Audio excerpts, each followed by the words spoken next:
예루살렘을 위한 느헤미야의 기도, 이런 제목으로 함께 상고하며 은혜를 나누고자 합니다. 이 예루살렘을 위한 느헤미야의 기도, 특별히 오늘날 우리들의 표현으로 말하자면 교회를 위한 하나님의 종의 기도, 종들의 기도, 하나님의 교회를 위한 또 성도들을 위한 우리의 기도, 이렇게 다시 한번 우리가 제목을 상고할 수가 있겠습니다. 예루살렘을 위한 이 느헤미야의 기도를 통해서 우리가 교회를 위해서 또 우리 성도들을 위해서 무엇을 기도해야 할 것인지, 또 어떻게 하나님 앞에 믿음으로 서야 할 것인지 오늘 이 말씀을 통해서 함께 상고하며 은혜를 나누고자 합니다.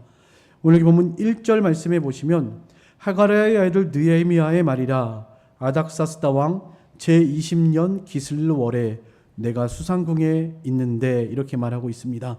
이 성경을 기록한 사람은 느헤미야라고 말하고 있습니다. 하가랴의 아들 느헤미야의 말이라. 느헤미야가 성경을 기록했고, 그리고 아닥사스다 왕 제20년 느헤미야가 수상궁에 있을 때 일을 기록하고 있습니다. 이 아닥사스다 왕 제20년은 주전 444년을 가리키는 것으로, 이스라엘 백성들이 바벨론에서 포로에서 돌아온 지 약 한 100년 정도 지난 때를 말합니다. 우리가 저번에도 한번 말씀을 같이 봤는데요. 이 페르시아 고레스 원년에 이스라엘 백성들이 바벨론에서 포로 생활하다가 돌아왔다고 그랬습니다. 그때 그 연도가 538년이었습니다. 그러니까 지금 444년이니까 100년, 약 100년 정도 이렇게 흐른 그런 쯤입니다. 이스라엘 백성들이 고국으로 돌아갈 때 얼마나 기쁨으로, 즐거움으로, 감사함으로 하나님을 찬송하면서 돌아갔는지 우리가 이미 살펴본 바가 있습니다. 그들이 제일 먼저 한 일이 무엇이었습니까? 기억나시나요? 고국으로 돌아가서 제일 먼저 한 일, 성전을 건축하는 일이었죠. 성전을 건축하는 일. 우리가 하나님을 잘 섬기자, 돌아가서 믿음으로 살아가자. 다른 것보다도 우리가 우선순위에 두어야 할 것, 하나님과의 관계 회복이고 하나님을 바르게 섬겨야 한다는 것을 이들이 절실히 깨닫고, 그것 때문에 바벨론에서 70년 포로 생활했다는 것을 너무나도 잘 알고 있기 때문에 이제 우리가 고국으로 돌아가면 하나님을 잘 섬기자, 이런 믿음의 결단과 각오를 가지고 그렇게 돌아왔습니다. 그래서 이들이 처음부터 제일 먼저 하려고 했던 게 성전 건축이었습니다. 성전 건축이 원수들의 방해에 의해서 중단이 되었었죠. 중단이 되었습니다. 한 1년 정도 짓다 만 상태로 그렇게 중단이 되어 버렸습니다.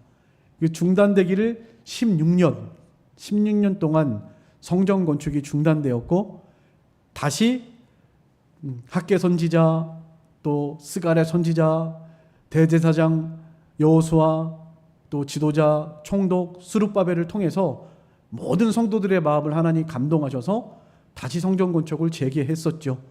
그래서 4년 만에 성전 건축이 완공됐습니다. 그 연도가 516년이에요. 그러니까 성전 건축을 하고, 그리고 이스라엘 백성들이 신앙생활을 잘 하면서 어떻게 됐을까요? 지금 이제 성전 건축하고 한 70년 정도 지났는데요. 지금 오늘 여기 본문이요. 70년 정도 지난 겁니다. 하나님을 잘 섬기고 말씀에 순종하고 믿음으로 살아가면서 하나님이 복을 주시고 또 하나님이 은혜 주셔서 나라가 강성해지고 부강해지고 포로 돌아간 다음에 나라의 기틀이 어떻게 잘 잡혔을까요? 네, 오늘 여기 본문의 말씀처럼 그렇지 않았습니다. 우리의 예상과는 좀 빗나갔습니다. 2절 3절 한번 같이 읽어보겠습니다. 2절 3절입니다. 다 같이 읽어보겠습니다. 시작. 내 형제들 가운데 하나인 하나니가 두어 사람과 함께 유다에서 내게 이르렀기로 내가 그 사로잡힘을 면하고 남아있는 유다와 예루살렘 사람들의 형편을 물은즉 그들이 내게 이르되 사로잡힘을 면하고 남아있는 자들이 그 지방 거기에서 큰 환난을 당하고 능욕을 받으며 예루살렘 성은 허물어지고 성문들은 불탔다 하는지라. 네, 거기 있는 이스라엘 백성들, 유다와 예루살렘 사람들의 형편이 어떠하냐? 이렇게 내 형제 중에 하나인 하나니에게 느헤미야가 물었습니다. 근데 거기서 살펴보고 온 그 하나니의 말에 의하면 지금 큰 환난을 당하고 있습니다. 거기 살고 있는 백성들이 능욕을 받고 있으며 예루살렘 성은 허물어지고 성문은 불탔습니다.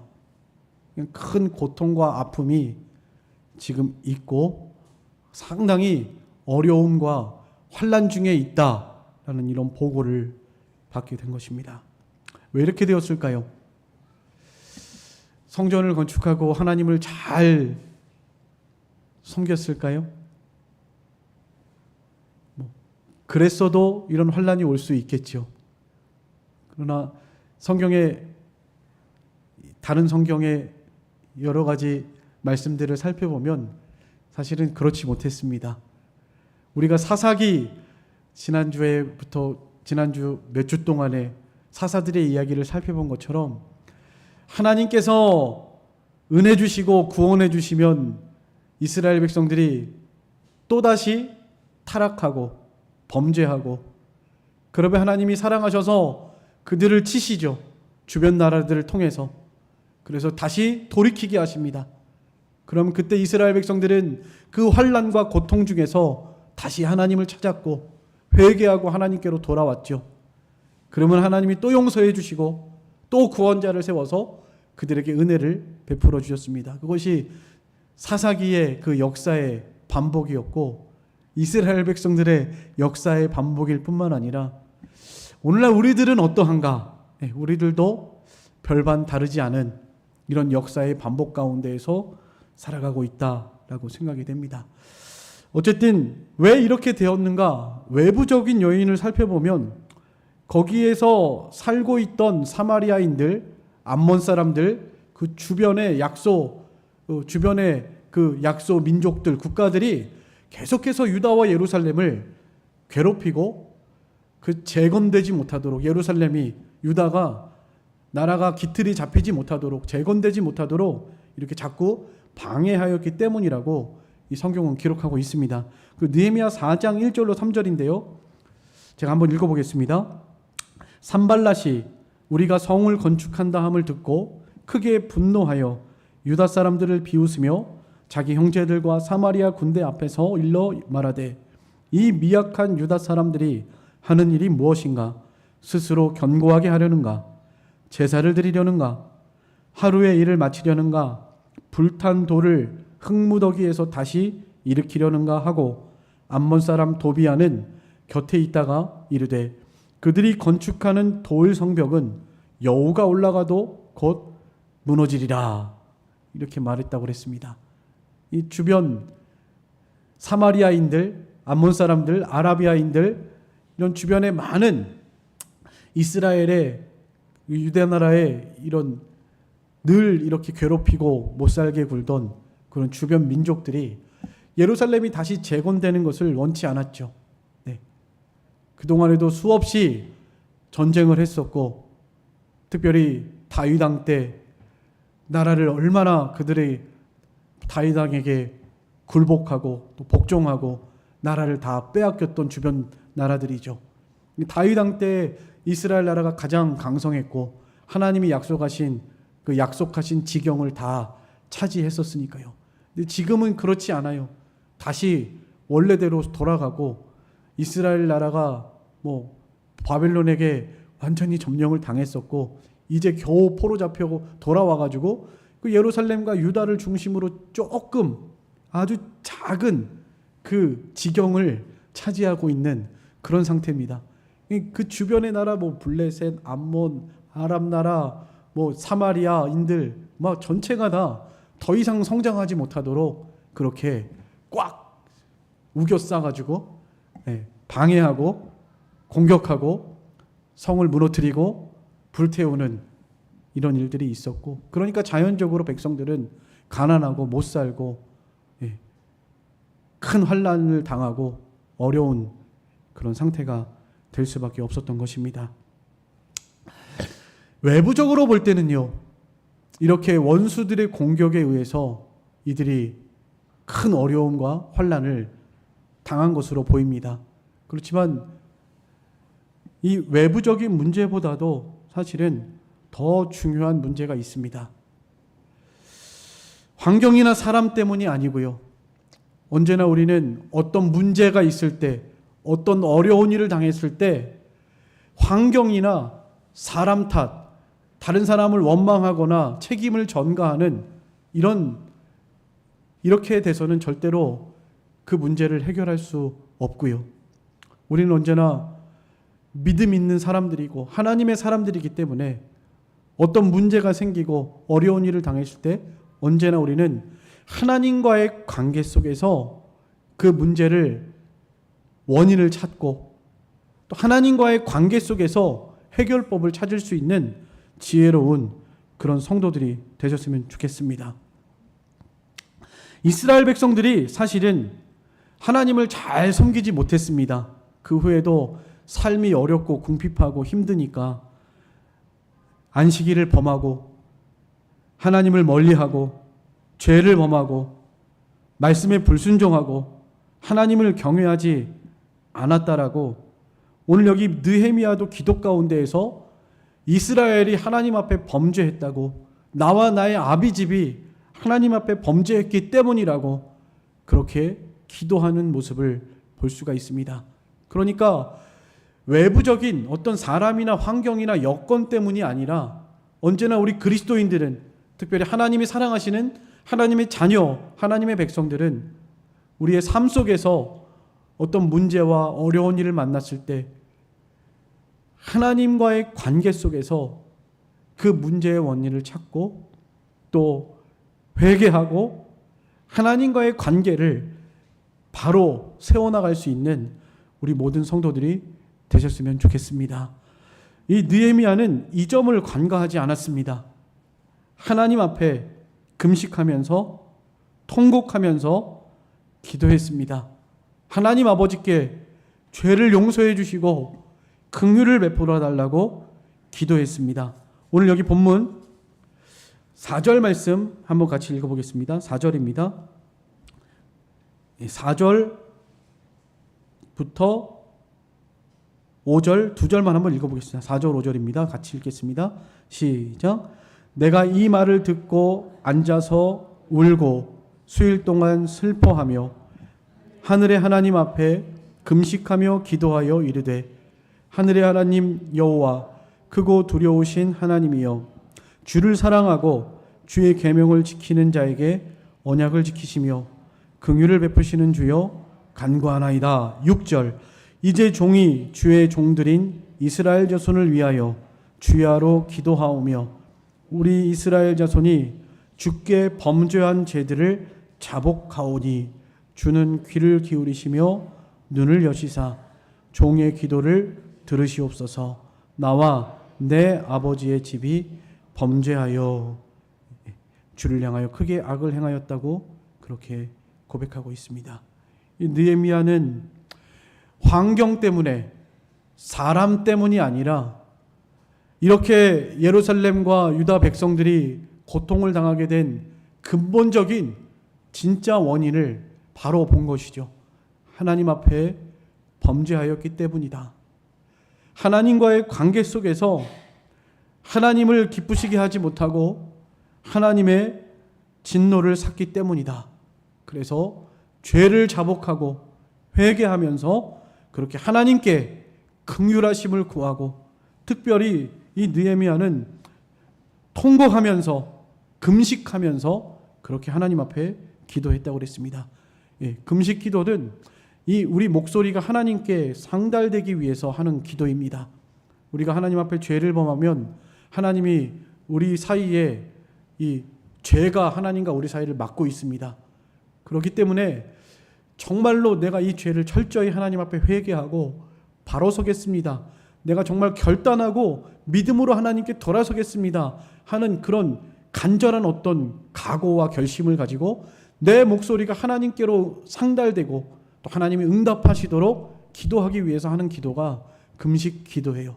이 금식 기도가 오늘날 우리들에게도 상당히 유익이 많습니다. 저도 1년에 적어도 2번 이상 한 3번 정도는 금식 기도를 하는 것 같습니다. 우리의 삶 속에서 이런 금식 기도는 우리 자신을 좀 굉장히 하나님 앞에 겸손하게 하고요, 낮아지게 하고요, 또 하나님의 말씀을 집중하고 그 말씀에 순종하려고 하는 이런 결단과 힘을 얻게 하는 아주 굉장한 유익이 우리에게 있습니다. 느헤미야도 그렇게 수일 동안 먹지 않고 울면서 통곡하면서 하나님 앞에 어찌하여 이렇게 되었는가? 우리의 죄가 무엇인가? 내가 하나님 앞에 무엇을 잘못했는가? 이스라엘 백성들이 하나님 앞에 무엇을 잘못했는가? 이런 것들을 철저하게 돌아보면서 생각한 것입니다. 무턱대고 잘못했어요. 우리 아이들 우리가 훈계할 때에도 잘못했어요 하는데 뭘 잘못했냐 물어보잖아요. 너가 뭘 잘못했느냐? 그래서 그 아이가 정말로 잘못이 무엇인지를 깨닫고 있는지, 아니면 그저 매 안 맞으려고 피하기 위해서 그냥 입술로만 지금 잘못했다고 하는지, 우리도 부모로서 자녀들을 훈계할 때 확인합니다. 뭘 잘못했느냐? 하나님께서도 우리에게 구체적으로 그렇게 무엇을 잘못했는지, 하나님 앞에 어떻게 해야 우리가 바로 설 것인지를 구체적으로 생각하면서 기도할 수 있도록 그렇게 느헤미야에게 이런 은혜를 베풀어 주셨다는 것 우리가 생각해 볼 수가 있습니다. 예루살렘을 위해서, 유다의 백성들을 위해서 이렇게 통곡하면서 회개하면서 기도했습니다. 그리고 자신과 또 이스라엘 백성들의 죄악을 돌아보면서 기도했습니다. 누구 때문이 아니고 환경 때문에 그랬다. 저 사람 때문에 내가 이렇게 믿음을 지키지 못했다. 저 사람만 아니었으면, 이런 환경만 아니었더라면 내가 믿음을 잘 지킬 수 있겠다. 이게 아니고요. 우리는 언제나 환경이나 사람을 바라보지 말고 하나님을 바라보고 믿음으로 이기셔야 합니다. 우리 사사기를 배우실 때도 첫 번째 사사가 온니엘이었죠. 온니엘이요, 하나님이 약속하신 그 지경을 발로 밟는 대로 다 차지했습니다. 자기 삼촌, 작은아버지, 큰아버지 갈렙과 함께요. 하나님이 허락하신 땅을 다 차지했대요. 힘이 있어서요? 강해서요? 군사가 많아서요? 아닙니다. 그들은 힘이 없고 연약하고 부족한 것이 많았습니다. 그러함에도 불구하고 하나님께서 나에게 약속하신 이 땅을 차지할 줄 믿습니다. 믿음으로 담대하게 나아갔기 때문에 차지할 수 있었던 것입니다. 그 외에 다른 지파들은 차지하지 못했죠. 왜요? 한마디로 말하면 믿음이 연약했기 때문에 그렇습니다. 불가능한 상황 가운데 하나님을 의지해서 내게 능력 주시는 분 안에서 내가 모든 것을 할 수 있습니다. 믿고 믿음으로 나아갔다면 갈렙과 같이, 온니엘과 같이 약속하신 땅을 다 차지할 수 있었을 것입니다. 그러나 그들의 믿음이 환경 때문에, 원수들을 보니까, 사람을 보니까, 세상을 보니까, 풍랑과 바다를 보니까 두려워지고, 또 인간의 생각으로, 자기의 지식으로 안 될 것 같다고 생각을 하니까 믿음이 연약해져서 그렇게 된 것인 것 뿐입니다. 그러니까 여기 이스라엘 백성들도 마찬가지죠. 하나님을 철저히 신뢰하고 믿음으로 나아갔다면 하나님께서는 주변의 모든 원수들을 다 물리쳐 주시고 막아주시고 견고하게 세워주셨을 것이 분명합니다. 그러나 결과적으로 볼 때 이렇게 예루살렘 성벽이 무너지고 성문이 불타고 백성들이 큰 능력과 환난을 당하고 있는 것을 볼 때 또 성경이 증거하는 것이 죄 때문이다. 말씀을 순종하지 않고 하나님을 신뢰하지 못하고 믿음으로 하지 않았기 때문이라는 것을 분명하게 우리에게 말씀하고 있습니다. 이럴 때 우리가 어떻게 해야 되겠는가? 오늘날 우리의 삶 속에서도 하나님과의 관계 속에서 우리가 이 하나님과의 관계를 돌아보고 자신을 돌아보고 바로 서야 할 시점에 있을 때 어떻게 해야 되겠습니까? 그 첫째는요, 기도하는 교회가 되어야 합니다. 기도하는 교회. 하나님 앞에 기도하는 것만이 살 길이에요. 기도하는 것이 살 길인 줄 믿으십니까? 다른 길은 없습니다. 우리의 삶 속에서도 이런 이스라엘 백성들, 유다 예루살렘 성이 무너지고 성벽이 불타고 성문이 불타고 큰 능력과 환난을 받고 이런 생각지도 않았던 문제와 어려움들이 우리의 삶 가운데 생길 때 세상적으로 이걸 해결해 보려고 하지 마시고 자기 지혜와 능력으로 해결하려고 하지 마시고 또 남 탓, 환경 탓, 사람 탓 하지 마시고 이 문제를 가지고 하나님 앞에 우리는 서야 합니다. 히스기야가 하나님 앞에 적군이 보낸 편지를 성전에 들어가서 얼굴을 벽으로 향하고 그 편지를 하나님 앞에 펴놓고 기도했죠. 느헤미야가 다른 데서 원인을 찾지 않고 나의 아비집이 하나님 앞에 범죄하였기 때문입니다 하면서 하나님과의 관계 속에서 이 문제를 찾아서 자복하면서 회개하려고 그렇게 하나님 앞에 나아갔습니다. 예수님께서도 십자가를 지고 올라가실 때 말씀하셨죠. 나를 위해서 울지 말고 너와 너희 자녀들을 위해서 울라. 내가 올 때 믿음을 보겠느냐. 예수님께서 말세에 다시 재림하실 때 믿음을 볼 수 없는 시대가 될 것이다 라고 말씀하셨습니다. 이 믿음이라고 하는 거 오늘 오전에도 주일 학생들에게 오늘 믿음이 연약한 자를 비판하지 말아라 하는 그런 제목이었는데 믿음이라는 것이 무엇이죠? 하나님의 말씀을 믿고 순종하는 것이 곧 믿음입니다. 하나님께서 말씀하신 대로 약속하신 대로 이루실 것을 믿는 것이 믿음이죠.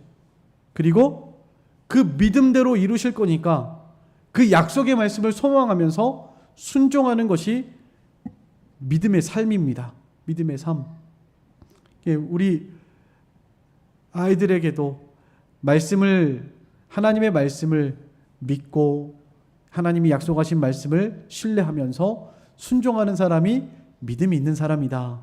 믿음이 강한 사람. 반면에 믿음이 약한 사람, 연약한 사람은 뭐죠?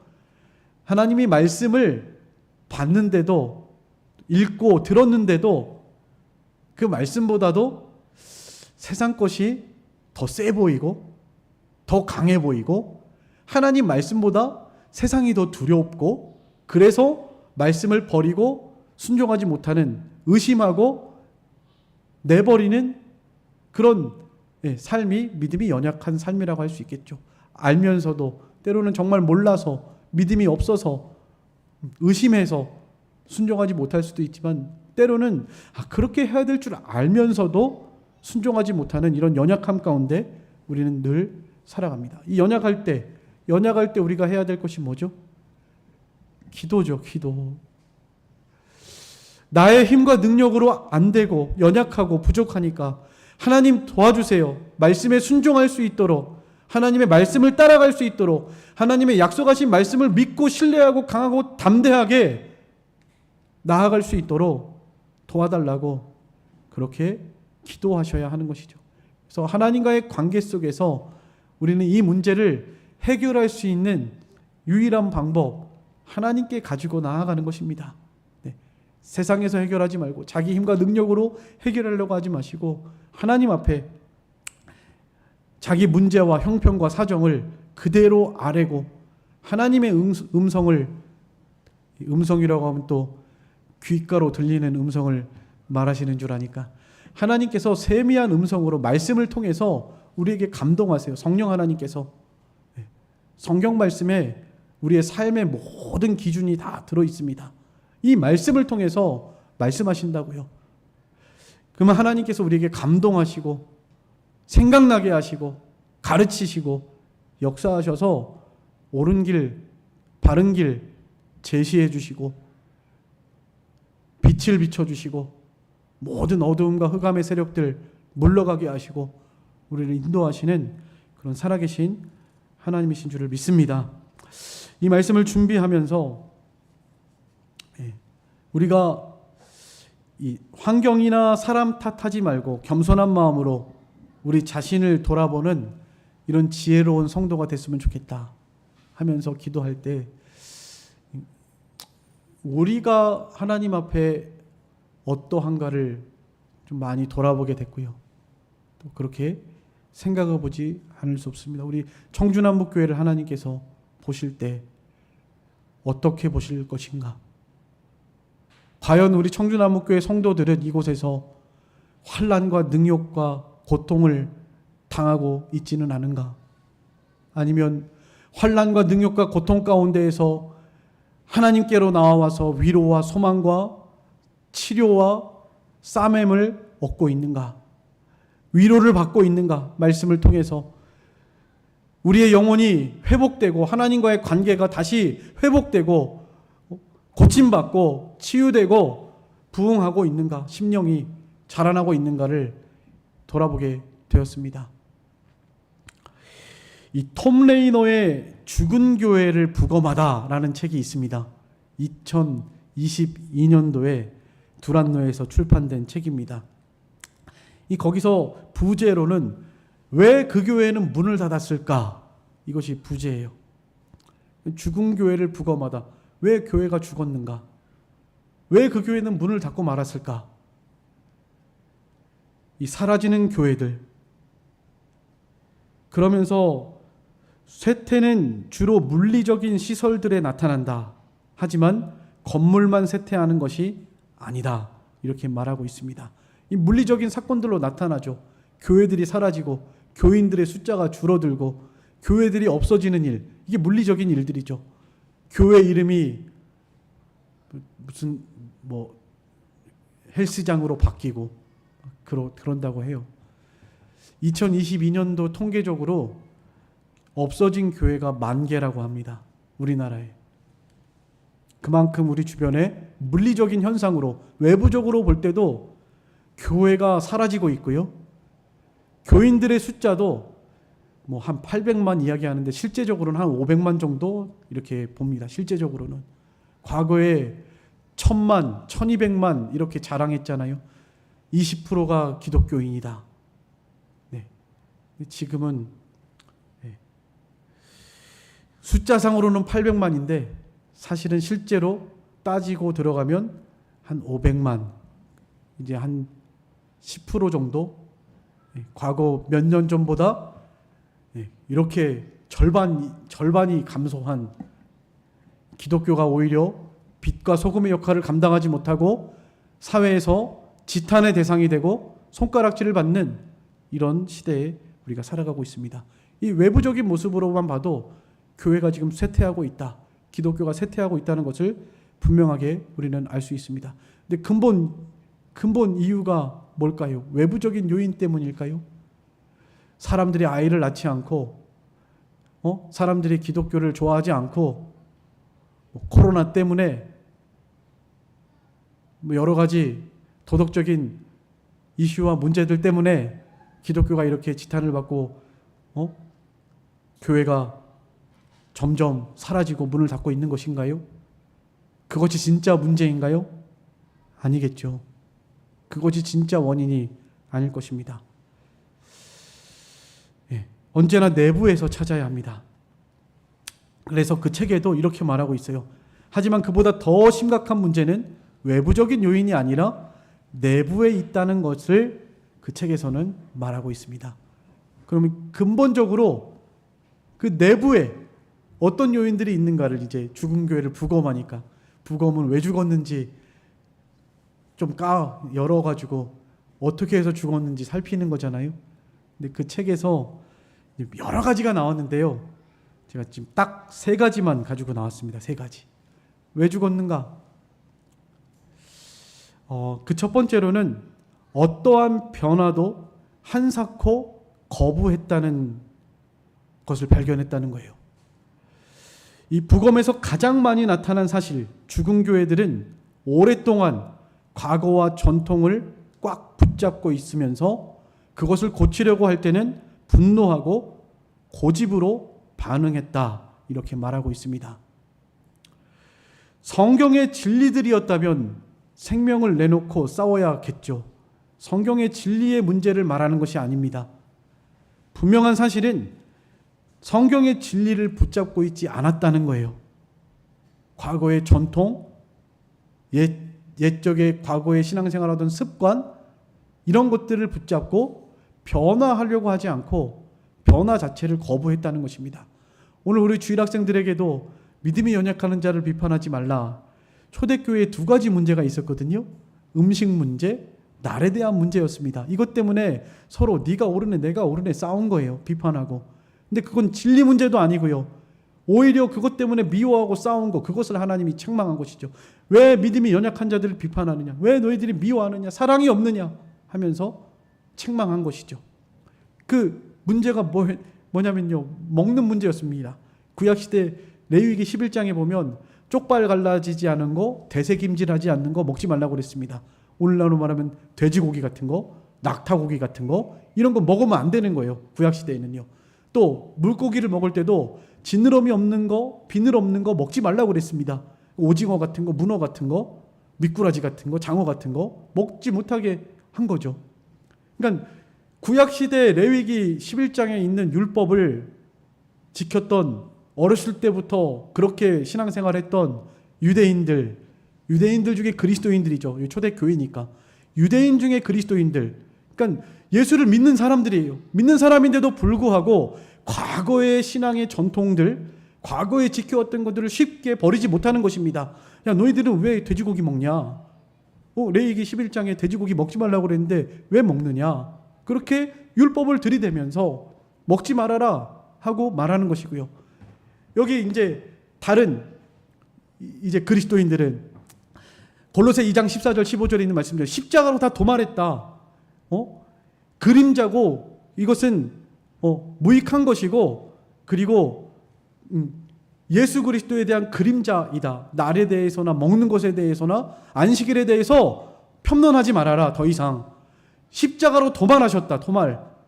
예수님을 믿음으로 우리는 신앙생활 하는 것이지, 구약시대처럼 제사 드리고 뭐 먹지 말라는 거 먹지 말고 또 할례를 행하고 유월절을 지키고 이런 것이 아니라는 것이죠. 이렇게 신앙생활 하자는 것이죠. 십자가에다 도말했고 우리에게 자유함을 주셨는데 왜 아직도 과거의 그 율법에 얽매여서 그렇게 하느냐라고, 이 초대교회 안에 있었던 문제가 바로 그런 문제였습니다. 이건 진리 문제도 아니고요. 하나님께서 그 로마서 14장 6절에 분명히 말씀하셨습니다. 먹는 사람도 믿음으로 감사함으로 먹으면 되고 먹지 않는 사람도 믿음으로 먹지 않으면 된다. 이것이 옳고 그름의 문제가 아니라는 것이죠. 믿음으로 나는 레위기 11장에 이거 과거부터 내가 먹지 않았던 거니까 나는 먹을 수 있어도 그냥 하나님 앞에서 내 양심상 그냥 안 먹는 게 난 좋겠어 하고 그렇게 하면 되는 것이고요. 오늘날로 말하면 우리 교단 같은 경우에는 찬송가만 그동안 계속 해왔었거든요. 찬송가 외에는 하지 못하도록 했습니다. 그러니까 찬송가만 하는 것이 옳은 줄 알고 그렇게 찬송가만 해야 한다라고 말하는 사람들이 지금도 굉장히 많습니다. 아주 많아요. 생각보다. 그럼 무엇이 성경적인가를 이거를 봤을 때 찬송가만 해라. 찬송가 하는 거에 대해서 비판하는 게 아니고요. 찬송가가 훨씬 더 영적이고 신령하고 정말 하나님을 믿음으로 감사함으로 찬양할 때 그 가사가 너무나 영적이고 너무나 귀한 찬송들이 많이 있습니다. 찬송가만 해도 괜찮아요. 그렇지만 찬송가만 해야 된다라고 말할 때는 거기에 대해서는 우리가 동의할 수가 없는 것이죠. 네. 믿음으로 하라는 것이죠. 무엇이든지 믿음으로, 하나님께 감사함으로, 영과 진리로 온 마음과 정성을 다해서 서로 비판하고 미워하지 말고 믿음으로 하나님 앞에 찬양하고 믿음으로 예배해야 하는 것이죠. 이런 여러 가지 이런 문제들, 그러니까 괜히 붙잡는 것들, 굳이 붙잡는 것들, 네. 말씀을 붙잡고 말씀으로 돌아가고 말씀이 아닌 것들은 개혁하고 말씀으로 돌아가는, 이게 개혁이잖아요. 말씀으로 돌아가는 것이 개혁입니다. 그러니까 이런 어떤 이 변화를 거부하고 과거의 전통을 붙잡고 있는 이런 모습들, 그래서 고집스럽게 그렇게 변화를 거부하고 옛날에 하던 방식, 오늘날 하기를 계속 바라고 어떠한 연구도 노력도 하지 않고, 왜 그런가? 왜 그런가? 왜 이렇게 요구하고 있는가? 왜 다른 교회들은 왜 그렇게 하고 있는가? 그럼 다른 교회들은 다 잘못된 것인가요? 그런 거 아니잖아요. 우리만 옳은가요? 우리만? 아니잖아요. 왜 저들은 저렇게 하고 있는가? 그 원인을 분석하고 연구하고, 그것이 옳다면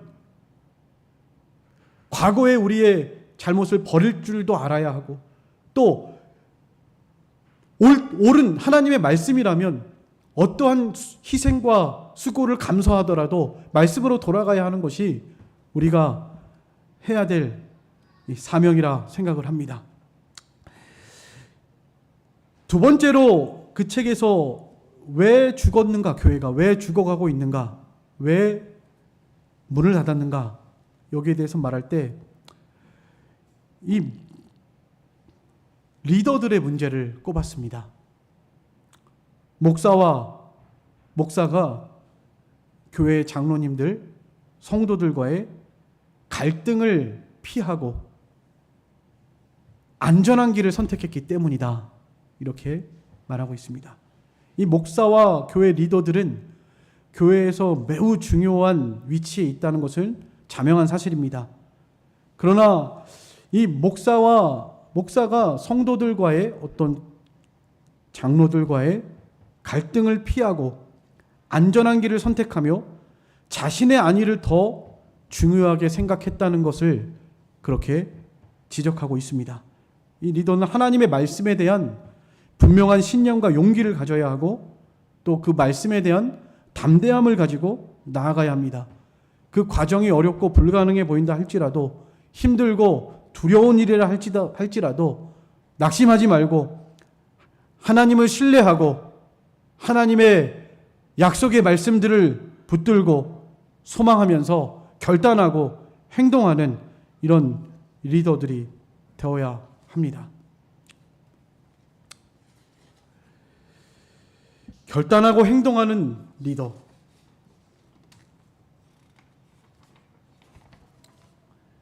이 좋은 리더입니다. 좋은 생각을 가지고 있으면서 좋은 일인 줄 알면서도 결단하고 행동하지 못하는 리더는 결코 좋은 리더라고 말할 수가 없습니다. 환경이나 사람을 두려워하지 아니하고 하나님을 신뢰하고 말씀을 신뢰하면서 믿음으로 결단하고 행동할 때 힘들고 어려운 일이 온다 할지라도 말씀을 의지하고 하나님을 의지하면서 믿음으로 나아가야 할 것이고요. 또 하나는 함께하는 사람들이 잘 따라오는지 살피고, 또 그들을 늘 격려하고 함께 갈 수 있어야 한다는 것이었습니다. 이런 면들을 볼 때 저도 이 책을 읽고 또 오늘 말씀을 묵상하면서 부족함을 너무나 많이 느꼈고, 우리 교회 성도들을 한 사람 한 사람 과연 잘 살피고 있는가, 그들의 신앙 상태가 어떠한지, 지금 무슨 생각을 하고 있는지, 또 어디가 아픈지, 나는 정말 주밀하게 이 일들을 살펴보고 있는가 라고 생각할 때 참 부족하다, 너무나 부족함이 많은 리더구나 하는 것을 돌아보게 되었습니다.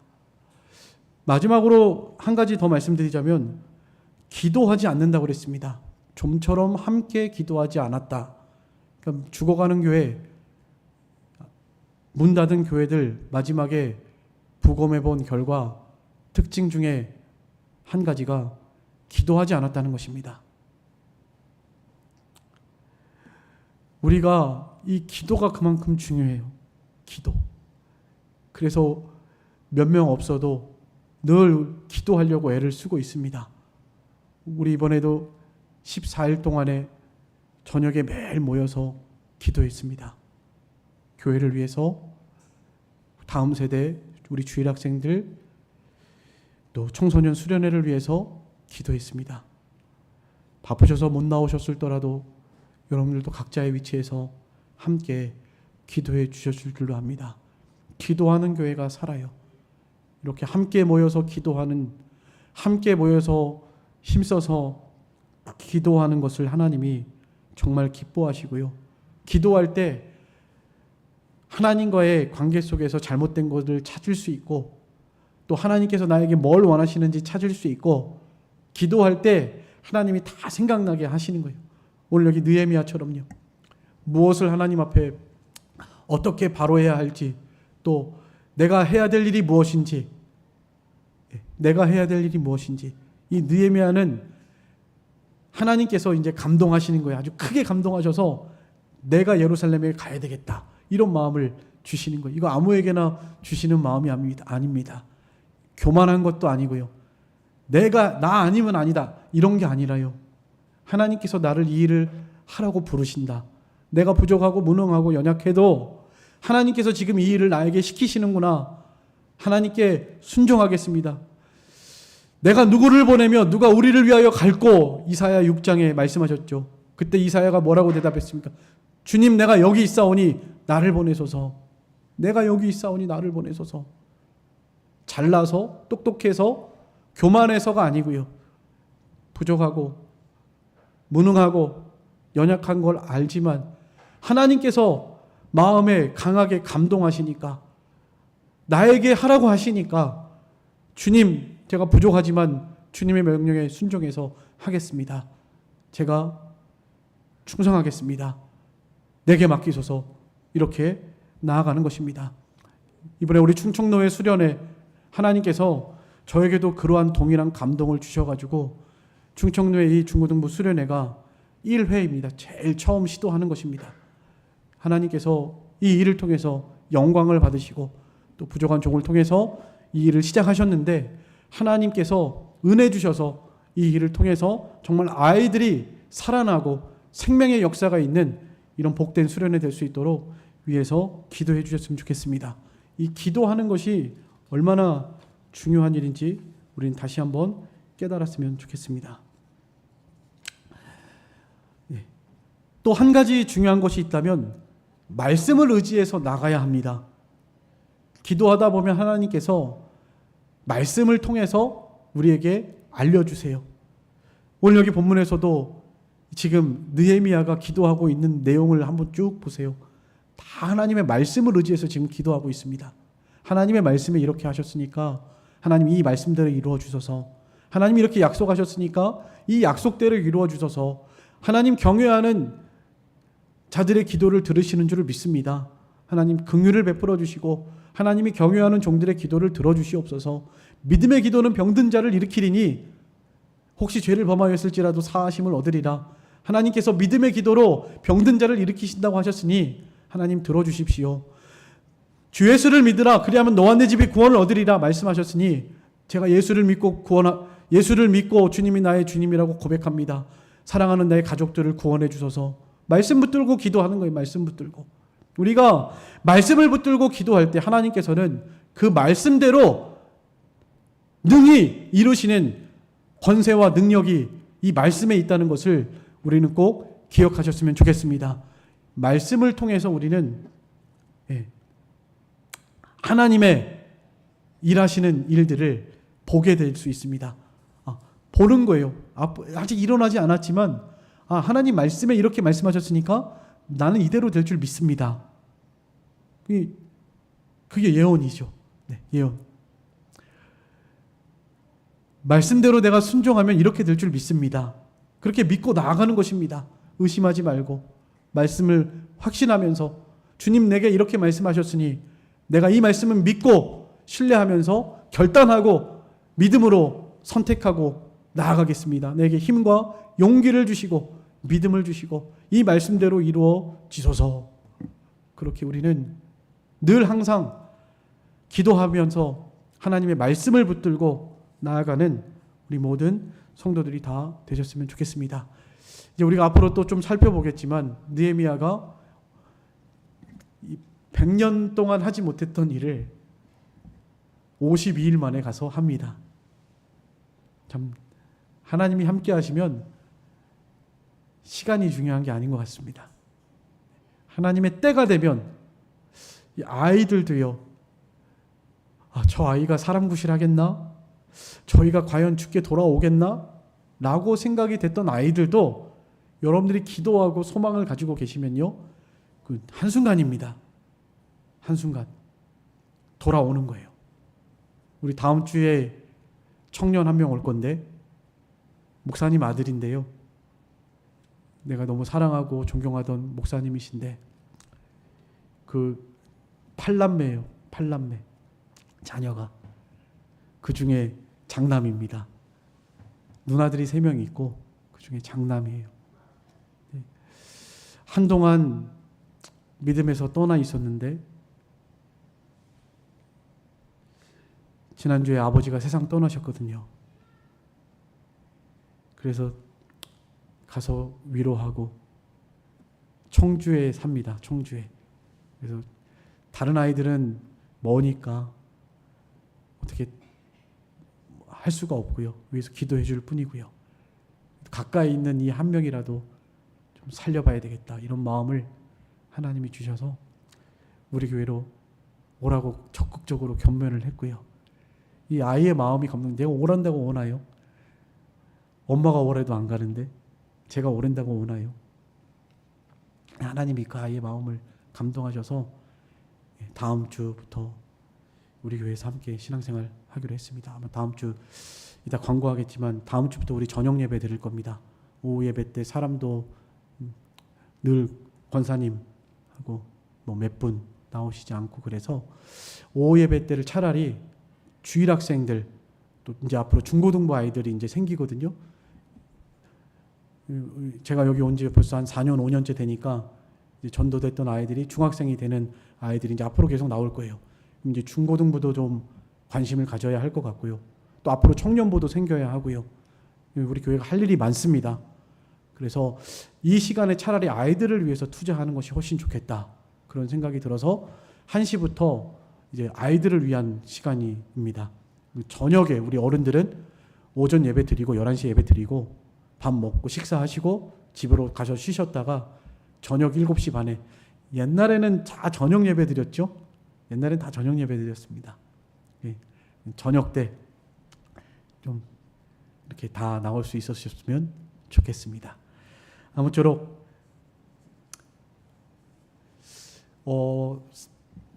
죽은 교회 부검하기도 있고요. 또 살아있는 교회 회부하기라는 책도 있습니다. 그 후속작입니다. 우리는 좀 살아있는 교회가 됐으면 좋겠고요. 하나님이 기뻐하시고 생명 있는 생명의 역사가 있는 이런 교회가 되기를 소망하면서 그렇게 기도하고 소망하며 기대를 품고 나아가는 우리 청주나무교회 모든 성도들이 다 되시기를 간절히 소망합니다. 우리 충청도회 안에도 지금 우리 교단이 작기 때문에요. 얼마 되지 않습니다. 한 20여 개 교회 정도 있습니다. 그 중에 이제 주일학교 없는 데가 많습니다. 하나님께서 우리 교회에 이 다음 세대를 세워나가야 할 이런 중요한 사명을 주셨는데 여러분들이 아이들을 위해서 좀 더 기도 많이 해주시고 또 우리의 신앙 하나님과의 관계 속에서 우리의 신앙도 돌아보고 자기를 좀 돌아보고 좀 회개하고 신앙의 회복과 부흥이 있는 우리 성도들이 다 되셨으면 좋겠습니다. 이제 우리 다 같이 이 시간